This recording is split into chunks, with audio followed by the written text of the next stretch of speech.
Well, everyone, the S24 has just officially been announced pretty much, and I haven't been able to get my hands on it, just pre-ordered all of them.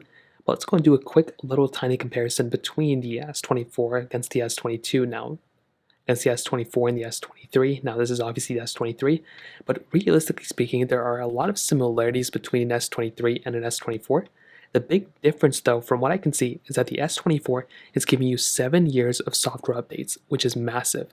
You're getting a lot more versions of software on something like the S24 over the S23, which is probably going to give you like 4 years of security and software updates. So that right there is a massive change.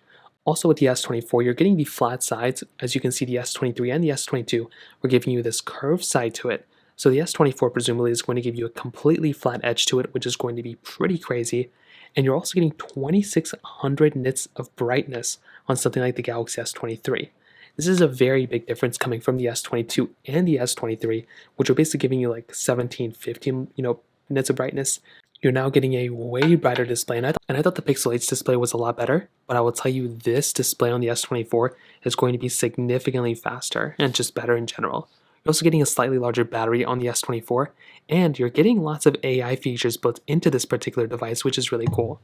Now, between the S23 and the S24, you are getting a bigger display. So the S24 is now giving you a 6.2-inch dynamic AMOLED display versus the 6.1-inch on the previous display. So that right there is a pretty big difference. The same amount of 8 gigabytes of RAM, and you're also getting a better chipset now, but the same amount of RAM is really weird. I feel like they should have improved it or increased the RAM, but I still think 8 gigabytes of RAM is more than enough probably for a lot of users.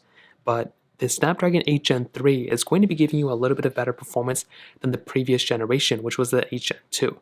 So that right there is also going to be another big change here, and I'm actually looking very forward to that type of improvement on this type of device as well. Now, like I said, you're getting a slightly larger battery.